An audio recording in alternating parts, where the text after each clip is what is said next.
దుర్రు అనేది ఒక చిత్రమైన క్షేత్రం. అక్కడ శివలింగం ఉంటుంది. శంకరుడు ఆ శివలింగంలో తల కిందకి పెట్టి పాదాలు పైన పెట్టుంటాడు. ఇలాగా ఎక్కడైనా తల పైకుంటుంది, కాళ్ళు కిందకుంటాయి. యనమదుర్రులో ఉన్న శివలింగంలో శిరస్సు కిందకుంటుంది, పాదాలు పైకుంటాయి. మీరు అక్కడికి వెళ్లి వాళ్ళని అడిగితే నీరాజనం ఇస్తూ చూపిస్తారు శివలింగాన్ని బాగా. కింద శిరస్సు, పైన పాదాలు, నాభి, వేసుకున్న యజ్ఞోపవీతంతో సహా కనపడతాయి. యమధర్మరాజు గారు ప్రార్థన చేశాడు ఒకనొకప్పుడు, రాక్షస సంహారం చేయడానికి అమ్మా నువ్వు వచ్చి యనమదుర్రులో కూర్చుంటే నీ శక్తిని నాకు అనుగ్రహిస్తే నేను రాక్షస సంహారం చేస్తానని. అంటే అమ్మవారు శంకరుడు యోగనిష్టలో ఉండి ఆయన ఆ సమయమునందు శీర్షాసనం వేసి ఉన్నాడు. తల కిందకి పెట్టి కాళ్ళు పైకి పెట్టి కాళ్ళు పద్మాసనం వేసుకుని ఉన్నాడు. ఇలా పొడుగ్గా కూడా పెట్టలేదు.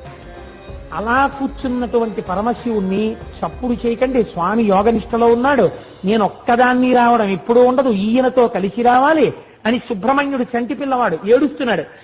ఏడుస్తున్న సుబ్రహ్మణ్యుణ్ణి ఒళ్ళో పడుకోపెట్టుకుని స్తన్యమిస్తూ శంకరుణ్ణి ఓ చిక్కం లాంటి దాంట్లో పెట్టుకుని ఎత్తి పట్టుకొచ్చేసింది ఆవిడ. ఆవిడ శక్తి